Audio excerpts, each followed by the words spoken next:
Guys আসসালামু আলাইকুম। আজকে আমি এসেছি আপনাদের সাথে শেয়ার করতে হালিম রান্নার রেসিপি নিয়ে। তো বাসায় কিভাবে হালিম রান্না করতে হয় সেটাই শেয়ার করব। আমি এখানে নিয়েছি রেডি হালিম, রাঁধুনি হালিম মিক্স। এখানে 2 প্যাকেট থাকে, দুটো প্যাকেটে, এক প্যাকেটে চাল ডাউলের মিশ্রণ থাকে, একটাই থাকে। এটাতে চাউল ডাউলের মিশ্রণ আছে, এটাতে আছে হালিমের মশলা।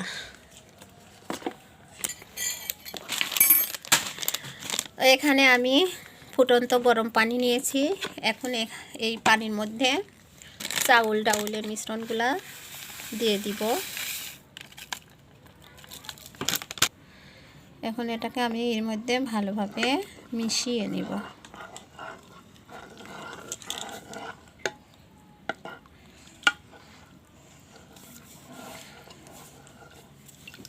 এটাকে এখন আধা ঘন্টার জন্য রেখে দিব।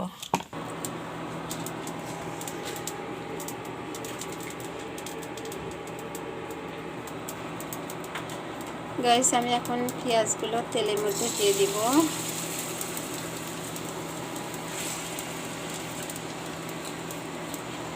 এখন এটাকে ভালোভাবে নেড়েচেড়ে ভেজে নিতে হবে ততক্ষণ এটার কালার পরিবর্তন না হয়, গোল্ডেন কালার যতক্ষণ না আসে ততক্ষণ পর্যন্ত এটাকে ভেজে নিতে হবে।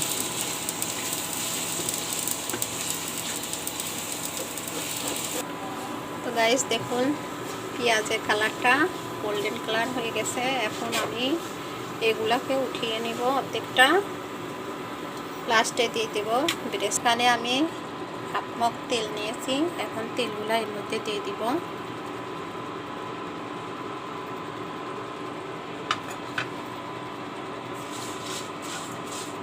এখন আমি এর মধ্যে 3 টুকরা ছোট এলাচ দিয়ে দিলাম, 2-3 টুকরা দারুচিনি দিয়ে দিলাম এবং 4-5 টুকরা গোলমরিচ এবং রং দিয়ে দিলাম। এখন এগুলাকে একটু নেড়ে চেড়ে নিব।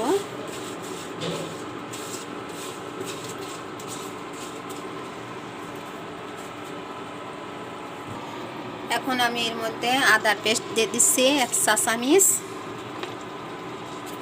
রসুনের পেস্ট দিয়ে দিলাম 1 চা চামচ। এটাকে ভালোভাবে 2 মিনিটের মতো নেড়ে চেড়ে নেব যাতে এর কাঁচা গন্ধটা চলে যায়। তো আমার 2 মিনিট নেড়ে নেব। এরপর এখন আমি গুঁড়া মশলা দিয়ে দেব। 1 চামচ মরিচের গুঁড়া দিয়ে দিলাম, 1 চা চামচ জিরা গুঁড়া, 1 চা চামচ হলুদের গুঁড়া, সব শেষে স্বাদ মতো লবণ। এখন আমি এটার মধ্যে হালকা করে পানি দিয়ে দিব।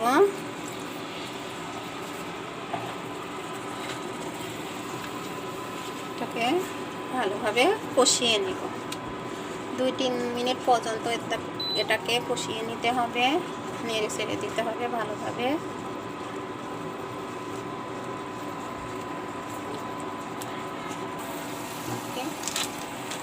হালিমের মশলা দিয়ে দিব 2 চামচ পরিমাণ, খেয়ে দিলাম, পরে ব্যবহার করবে এটা। গাইস এটা আমার ভেজে নেওয়া প্রায় হয়ে এসেছে, দেখুন তেল ছেড়ে দিয়েছে। এখন আমি এর মধ্যে এখানে আমি 250 পরিমাণ মাটন নিয়েছি, মাটনগুলো এখন আমি এর মধ্যে দিয়ে দিব।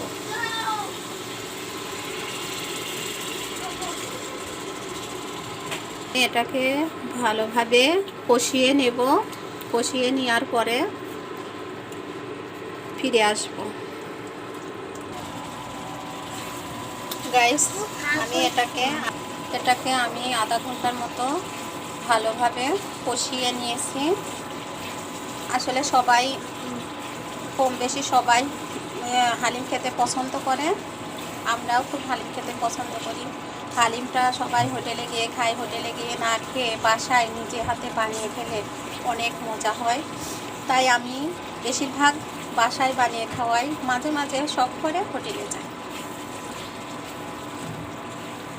গাইস, আমার মাংসটা হয়ে গেছে কষানো। দেখুন ঝোলটা বেশি নাই, যেটুকুন ঝোল আছে এর মধ্যে আমি এখন চাল ডাউলের মিশ্রণটা দিয়ে দিব।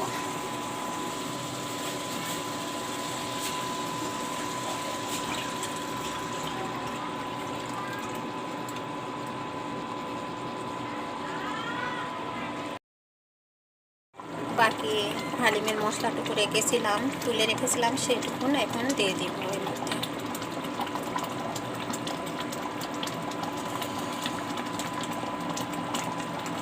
এখন এটাকে ভালোভাবে নেড়ে দিব।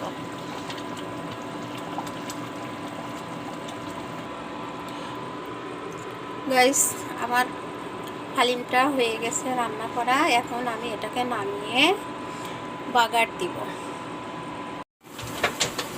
গাইস, আমি শুকনো মরিচ, কয়েক টুকরা শুকনো মরিচ দিয়েছি এবং রসুন দিয়েছি।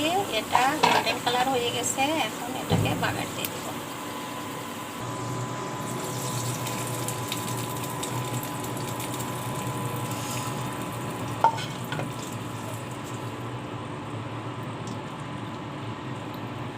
কত সুন্দর হয়েছে রান্নাটা, দেখতে যত সুন্দর লাগছে, খেতেও অনেক মজা হবে। আপনারা সবাই এভাবে রান্না করে নেবেন। এখন আমি এটাকে নামিয়ে কিছুক্ষণ ঠান্ডা করে নেব, তারপর পরিবেশন করে আপনাদেরকে দেখাবো।